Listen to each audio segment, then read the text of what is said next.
Hello मेडिट्यूनियंस, कैसे हो आप सब। होपफुली आप ज़ोरों शोरों से अपने एग्ज़ाम्स की तैयारी कर रहे होंगे। हमने जो लास्ट एंड जो हम आज ये लेक्चर में टॉपिक्स कवर करेंगे, उन दोनों लेक्चर का कंबाइंड क्वेश्चंस हम नेक्स्ट लेक्चर में लेंगे, जो कि है लेक्चर पार्ट 3। तो आज का टॉपिक्स आइए शुरू करते हैं हमारे आज के लेक्चर से। तो आज हम पढ़ेंगे पोलन ग्रेन के बारे में। मैंने आपको बोला था कि ये है मेल गैमेटोफाइट। Male gametophyte. क्या मेल गैमेटोफाइट और मेल गैमेट अलग अलग है? नहीं, मेल गैमेट को हम मेल गैमेटोफाइट भी बोल सकते हैं। ठीक है। पोलन ग्रेन जो होते हैं they are spherical in shape. Okay, तो स्फेरिकल, इनकी जो साइज है वो 25 to 50 माइक्रोमीटर है। I am talking about diameter and not radius. Okay, ये कुछ ऐसा दिखेगा और ये बीच में न्यूक्लियस। आया समझ में? अब मैंने 2 लेयर्स क्यों बने? Because pollen grain they are double layered in structure. Fine. Outer layer को हम बोलेंगे एक्साइन, इनर लेयर को हम बोलेंगे इंटाइन, और बीच में है न्यूक्लियस। ओके, और जो इसके आसपास है ये है आपका साइटोप्लाज्म, और जो साइटोप्लाज्म है वो खुद ही सराउंडेड है प्लाज्मा मेम्ब्रेन से। ये साइटोप्लाज्म है और इसके यहाँ पे plasma membrane. Okay, pollen grain कैसे डेवलप होंगे? पोलन ग्रेन होंगे माइक्रोस्पोर टेट्राड से डेवलप। मैंने आपको बोला था माइक्रोस्पोर टेट्राड है, तो एक होगा पूरा एक जो सब ये ऐसा कुछ था, और ये था आपका माइक्रोस्पोर टेट्राड, इसको हम टेट्राड बोलेंगे। एंड ये आपका है माइक्रोस्पोरेंजियम, जिसे हम पोलन सैक बोलेंगे। पोलन सैक के अंदर बहुत सारे पोलन ग्रेन्स होते हैं। फाइन। तो अब हम पहले एक्साइन और इंटाइन के बारे में थोड़ा पढ़ लेते हैं। तो एक्साइन है वो आपका बाहर वाला स्ट्रक्चर है, इसलिए वो होगा hard. Okay, and it is outer. और ये बना होता है स्पोरोपोलेनिन से, जो कि मैं आपको लास्ट लेक्चर में बोला था। स्पोरोपोलिन क्या है? यूबिसिच बॉडीज। ओके, और ये इससे ज़्यादा याद रखने वाली बात ये है कि ये स्पोरोपोलिन फॉर्म किससे होता है? टैपेटम से। टैपेटम ही स्पोरोपोलिन बनाएगा। ओके, ये हुआ। अब मोस्ट इंटरेस्टिंग बात ये है कि ये स्पोरोपोलिन ऑर्गेनिक मटेरियल से बना है। ठीक है, एंड ये मोस्ट रेजिस्टेंट है। रेजिस्टेंट का मतलब ये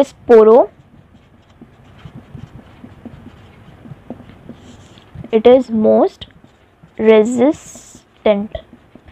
रेजिस्टेंट का मीनिंग क्या है कि ये एक्सट्रीम टेम्परेचर में भी ये टूटेगा नहीं, ये ब्रेक नहीं होगा, ये बेयर कर सकता है। बहुत तूफान आए, आंधी है, तो ये इसको कुछ भी नहीं होगा, तो ये रेजिस्टेंट है। ओके, एंड आज तक बहुत इंटरेस्टिंग बात है, सुनो ध्यान से। आज तक ऐसा एंजाइम या ऐसा कोई भी केमिकल डिस्कवर नहीं हुआ है जो ये स्पोरोपोलिन को डिग्रेड कर सकता है। ठीक है ना? बहुत इंटरेस्टिंग। एंड यही पॉइंट बहुत इंपॉर्टेंट है, दैट आज तक अभी तक ऐसा कोई एंजाइम नहीं है, no enzyme that can damage sporopollenin, none of them. Okay, ठीक है, इंटरेस्टिंग। अब एक्साइन में एक ऐसा एपर्चर है, देखो आप अगर ध्यान से एक्साइन जो आउटर मोस्ट पार्ट है उसको देखोगे तो आपको कुछ ये ऐसा दिखाई देगा।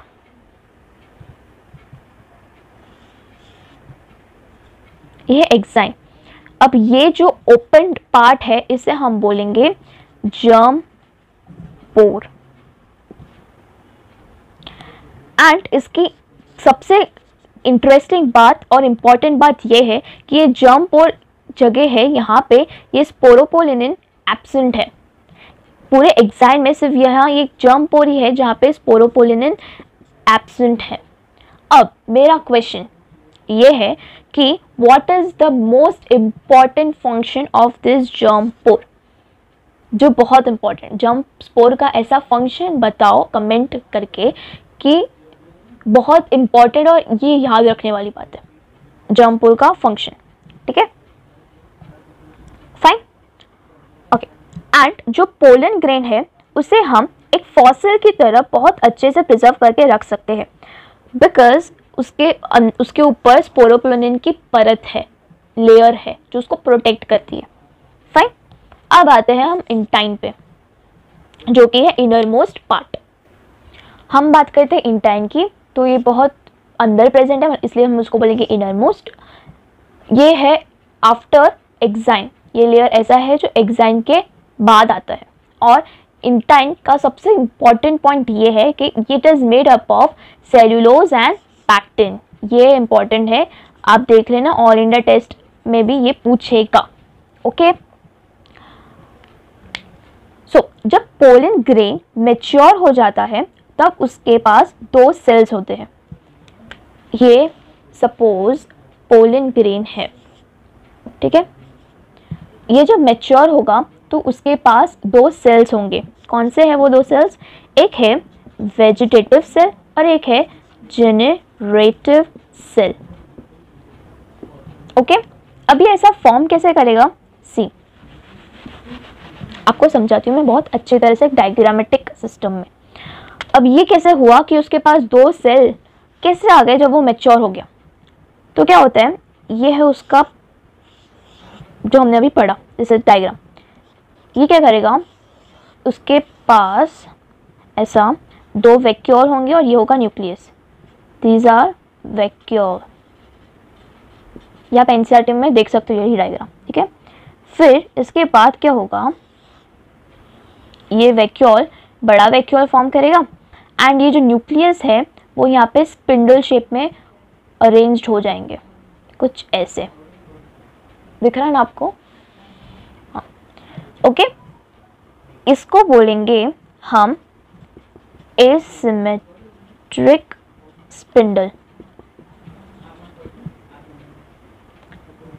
ये न्यूक्लियस का डिवीजन होगा, फिर न्यूक्लियस का डिवीजन होगा और फिर सेल डिवीजन भी होगा और ये फॉर्म करेगा कुछ ऐसे। ये डबल लेयर हो गया एंड ये हो गया सेल डिवीजन, ये हो गया पहला न्यूक्लियस, ये हो गया दूसरा न्यूक्लियस और ये कुछ ऐसा दिखेगा। तो ये है आपका वेजिटेटिव सेल एंड ये है आपका जेनरेटिव सेल। अब इनमें डिफरेंस क्या है, आप ध्यान से देखो, ये है लार्ज, ये थोड़ा बड़ा सेल है।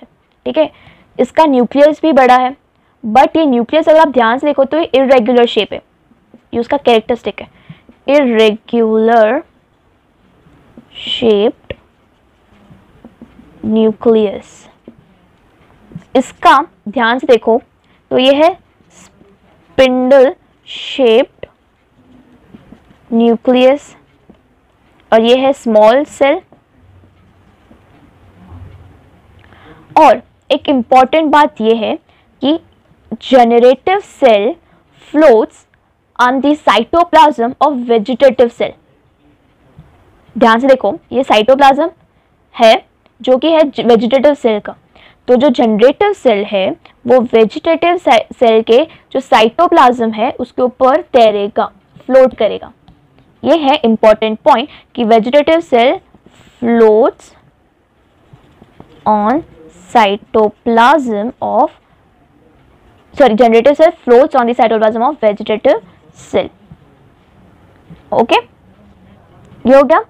हम वेजिटेटिव सेल को ट्यूब सेल भी बोलेंगे, वेजिटेटिव सेल बस उसका दूसरा नाम है, को हम ट्यूब सेल भी बोलेंगे।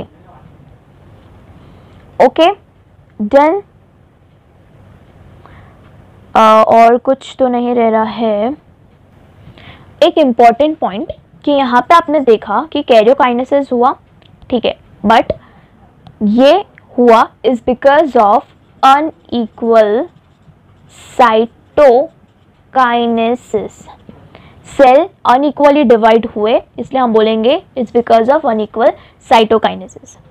जो वेजिटेटिव सेल है उसका फंक्शन ये है कि ये अबंडेंट फूड रिजर्व करेगा, जो कि काम आएगा वेजिटेटिव जनरेटिव सेल को। ओके इनके पास होगा अबंडेंट फूड स्टोरेज। एंड जो जनरेटिव सेल का काम है give rise to male gamete. ठीक है, तो इसे हम टू सेल स्टेज भी बुला सकते हैं, राइट। टू सेल स्टेज बोला बिकॉज यहाँ पे दो सेल्स है, तो इसे हम बोलेंगे टू सेल स्टेज। अब ये टू सेल स्टेज कैसे फॉर्म हुआ? By cytokinesis, karyokinesis and nuclear division, जो कि है कैरियोकाइनेसिस।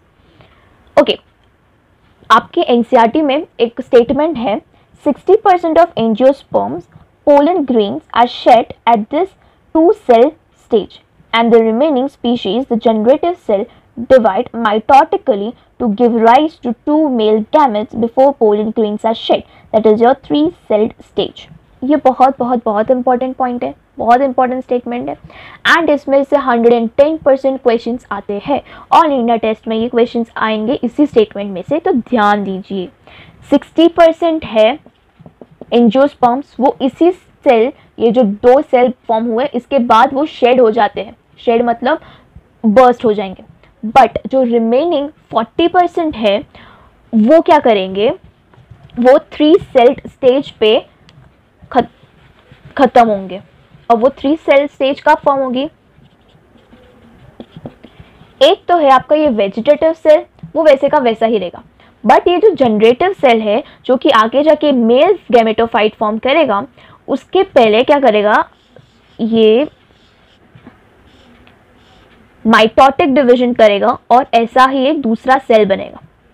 माइटोटिक मतलब same number of chromosomes and ये होगा आपका वेजिटेटिव, तो इसे हम बोलेंगे थ्री सेल्ड स्टेज और इसे हम बोलेंगे टू सेल्ड स्टेज।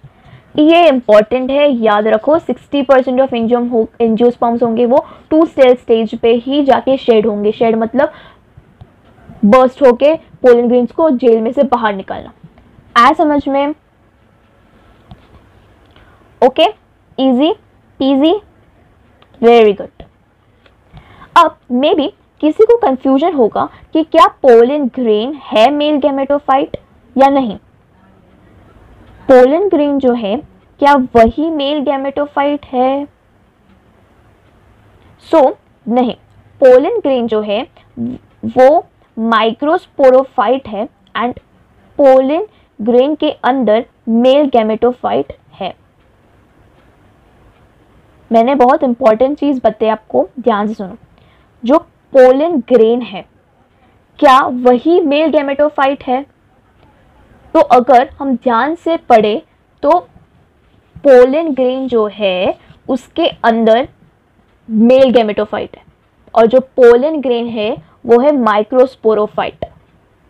मैंने पहले तक वही समझाया आपको कि पोलन ग्रेन मतलब मेल गैमेटोफाइट, बट आप अब ऐसी स्टेज पे पहुंच गए हो जहाँ पे आपको एक डिटेल्ड नॉलेज होनी चाहिए। अब आपको एक क्लैरिटी होनी चाहिए कि पोलन ग्रेन के अंदर एक न्यूक्लियस है जो कि आगे जाके मेल गैमेटोफाइट का काम करेगा।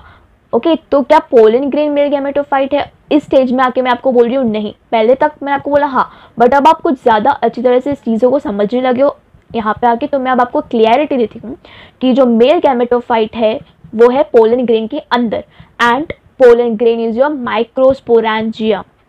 फाइन। कन्फ्यूजन नहीं है ना आपको? ठीक है, आई होप कि आपको कन्फ्यूजन ना हो, अगर हो तो भी एक बार बोल देना, मैं आपको नेक्स्ट लेक्चर में वापस ये चीज़ समझाऊंगी।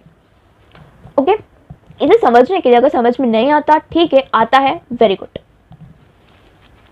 ओके, सो अब एक इम्पॉर्टेंट थिंग एक्सप्लेन करने जा रही हूँ, ध्यान से सुनना और समझना। ओके, तो इम्पॉर्टेंट पॉइंट क्या है कि माइक्रोस्पोर मदर सेल और पोलन मदर सेल से हमें चाहिए मेच्योर पोलन ग्रेन। तो ये कैसे होगा? By one meiotic division and then followed by one mitotic division. Example, microspore mother cell की प्लॉइडी है 2n। अब ये एक बार करेगा मेयोटिक डिवीजन, तो अगर ये मेयोटिक डिवीजन करता है मियोसिस, ओके, तो ये फॉर्म करेगा n और ये n, ठीक है। फिर वन माइटोटिक, ये करेगा माइटोटिक डिवीजन, मतलब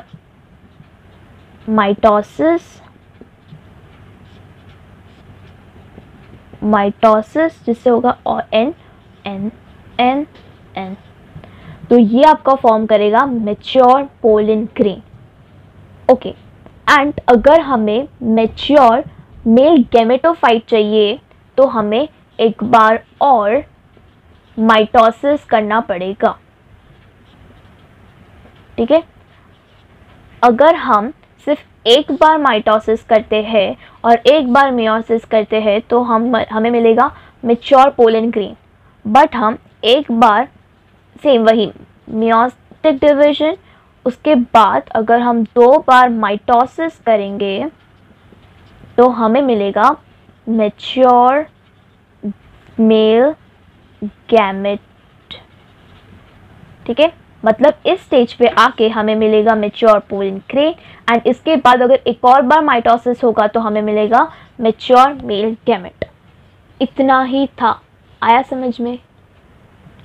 ओके ओके, तो जो पोलन ग्रेन्स हैं they are rich in nutrients, okay, उनके पास भरपूर अमाउंट ऑफ न्यूट्रिएंट्स होते हैं, एंड इसी वजह से आजकल जो स्पोर्ट्स पर्सन या एथलीट्स होते हैं वो पोलन टेबलेट्स लेते हैं as their food supplements. And interesting बात ये है कि जो वेस्टर्न कंट्रीज़ में ये पोलन ग्रेन है, ये वहाँ जो वेस्टर्न कंट्रीज़ के जो लोग हैं वो पोलन ग्रेन का सिरप एंड उनके टेबलेट्स भी सेल करते हैं।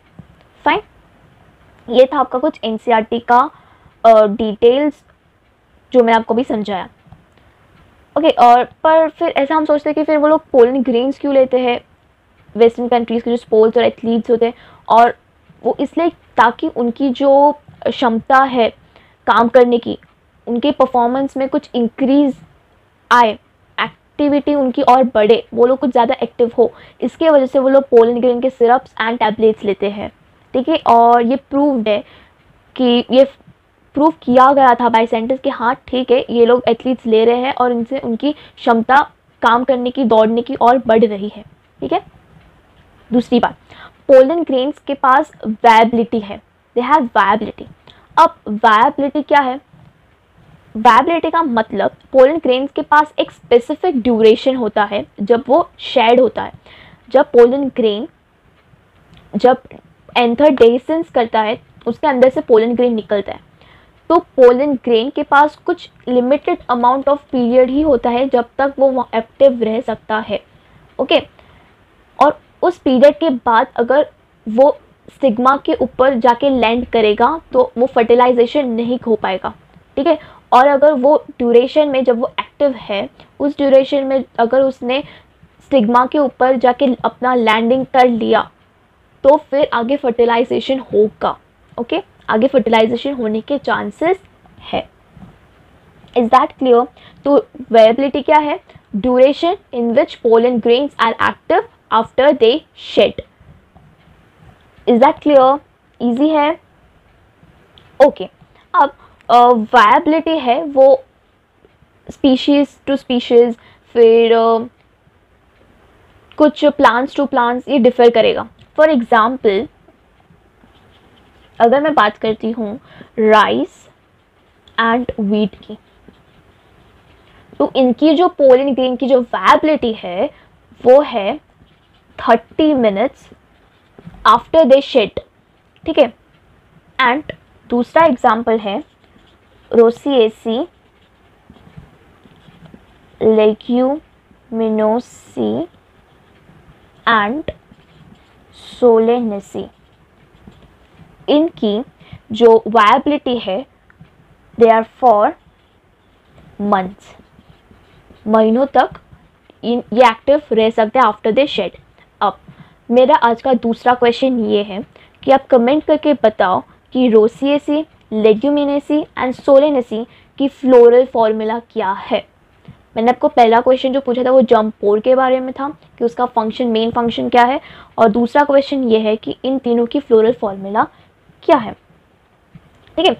ओके, अब इम्पॉर्टेंट पॉइंट कि जिस तरह से हम स्पर्म्स को, जो ह्यूमन बींग्स है या एनिमल्स है, उनके स्पर्म्स को प्रिजर्व करके रख सकते हैं फॉर इंक्यूबेशन, और इंक्यूबेशन में रख सकते हैं for insemination, it's my mistake, हम इंक्यूबेशन में रख सकते हैं फॉर फर्दर फ्यूचर इंसेमिनेशन के लिए, मतलब आर्टिफिशियली हम कोई हाइब्रिड बना सके, इसके लिए हम स्पर्म्स को स्टोर कर सकते हैं। ठीक उसी तरह हम पोलन ग्रेन्स को भी स्टोर कर सकते हैं, प्रिजर्व कर सकते हैं। कैसे?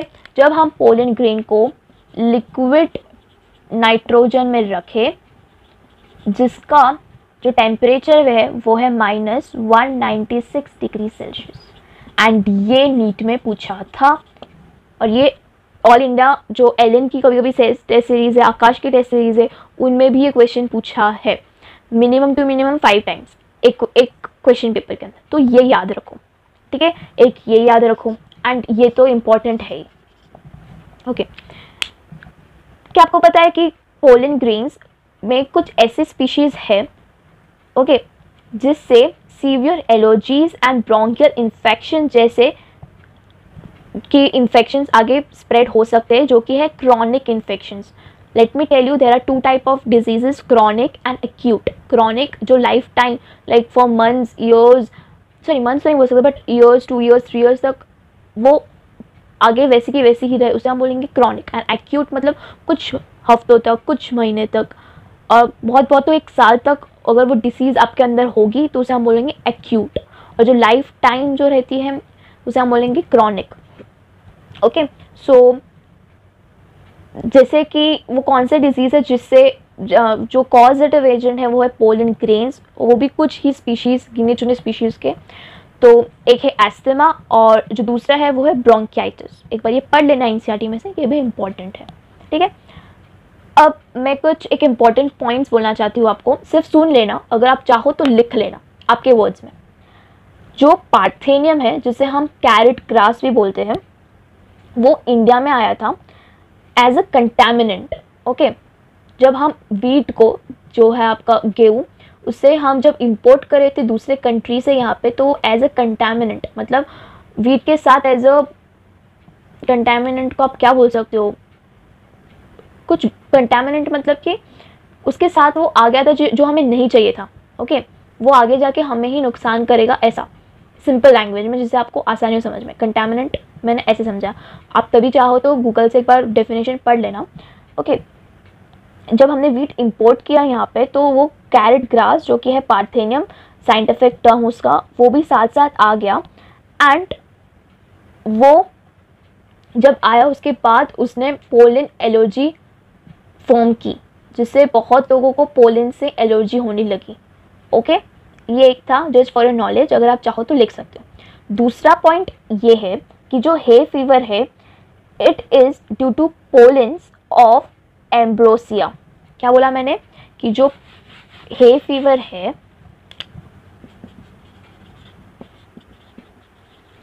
किसके पोलन के थ्रू होता है? एम्ब्रोसिया, ठीक है। ये 2 थे कुछ इंपॉर्टेंट पॉइंट्स जो मुझे लगे कि आपको बता देना चाहिए। अगर कुछ नहीं तो अगर सुना हुआ होगा तो आपको एक बार याद आ जाए कि हाँ, कि कहीं सुना हो, तो आपको ऑप्शंस एलिमिनेट करने में इजी हो, ठीक है। सो थैंक यू, आज का लेक्चर बस यहाँ पे ही ख़त्म करेंगे। सो अब तक हमारा पूरा मेल रिप्रोडक्टिव सिस्टम हमने पूरा पढ़ लिया है। ओके एंड अब हम नेक्स्ट लेक्चर में शुरू करेंगे फीमेल रिप्रोडक्टिव सिस्टम, और उसके पहले हम कुछ MCQs कर लेंगे इस 2 लेक्चर को कंबाइन करके। ओके, जो भी इंपॉर्टेंट प्रीवियस ईयर के क्वेश्चंस आए होंगे, एंड होपफुली आपको आज के लेक्चर में कुछ समझ आया होगा, आपने ध्यान से सुना हुआ होगा। एंड अगर कुछ ना समझ में आया तो आप प्लीज़ कमेंट कर दीजिए, जिससे हमें पता चले कि आपको ये चीज़ समझ में नहीं आई, तो हम आपको उसका आंसर दे सकें। एंड प्लीज़ वीडियो को लाइक कर देना, अपने फ्रेंड्स के साथ शेयर कर देना, और इस चैनल को सब्सक्राइब कर देना। So take care, all the best for preparation.